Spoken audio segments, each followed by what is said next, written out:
C'est un spectacle qui s'appelle Sans dessus dessous et qui est un montage de textes, de poèmes, de sketchs même, et qui sont d'époques différentes, de styles différents, de genres différents, et auxquels j'essaye de donner une sorte de cohérence que par définition ils ne peuvent pas avoir parce que les textes sont tellement disparates et venant de tous les horizons.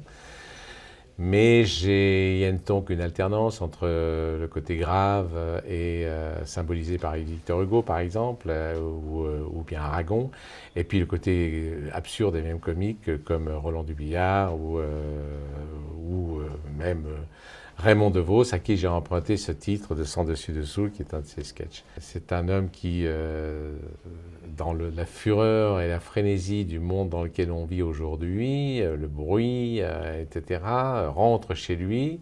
Et je m'appuie sur une petite pièce de Sacha Guitry qui s'appelle Un soir quand on est seul. Et une pièce d'ailleurs qui a été jouée ici au Théâtre des Bouffes Parisiens le 2 juin 1917. Et donc, en fait, il est chez lui, tranquille, ouf.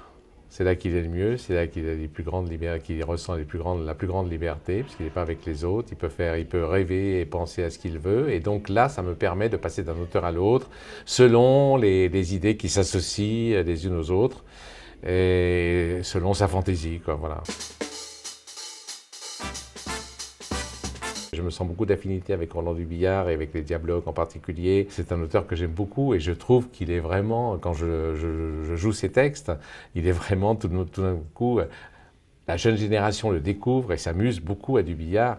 Aragon a été aussi un des témoins de la guerre de 14-18 en écrivant ce beau poème, quoi, magnifique, La guerre et ceux qui s'en suivis, qui est un des plus beaux poèmes, je trouve, de la langue française et qui est très fort. Quand je dis beau poème, je ne suis pas seulement sur la forme, c'est surtout sur le fond, sur ce qu'il dit, sur l'émotion qu'il dégage.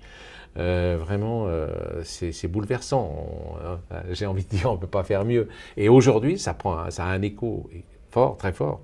Quand je rentre chez moi le soir et que j'allume la télévision et que j'écoute les reportages sur l'Ukraine et la guerre qu'il y a là-bas, c'est incroyable parce que j'ai l'impression que le poème d'Aragon correspond exactement à ce que vivent les soldats sur le front ukrainien. Et voilà. La poésie, c'est toujours associé plus à la forme qu'au fond, ou en tout cas au fait de faire entendre la musique. Or, je trouve que la musique, ça doit venir après l'histoire. En l'occurrence, ce sont souvent des poèmes ou des textes, c'est très narratif, donc on est happé par l'histoire tout de suite. Si en plus, il peut y avoir une musique magnifique, auquel nos oreilles d'aujourd'hui ne sont plus habituées, quoi. Cette musique-là, elle ne fait plus partie du langage, et les poèmes, vraiment, sont figés dans une époque passée. Et c'est beau de les faire entendre. Et je m'en suis aperçu il n'y a pas si longtemps que ça, à la télévision, en passant dans une émission, où tout d'un coup, je venais parler d'un film qui évoquait le thème de la rumeur.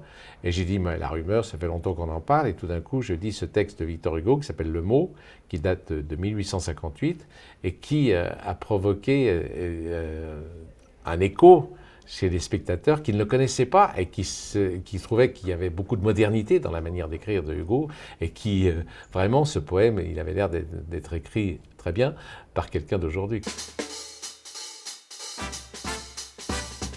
Pour un comédien, tous les âges sont des atouts, c'est-à-dire que vraiment, on a les rôles qui correspondent à l'âge qu'on a et qui correspondent aussi à la manière dont on raconte les histoires. Il y en a des histoires, évidemment, le meilleur moment pour un acteur, là où on raconte le plus d'histoires, c'est quand un acteur a 50 ans ou une actrice 50 ans. C'est là où il se passe le plus de choses dans la vie d'un être humain ou dans la société, etc.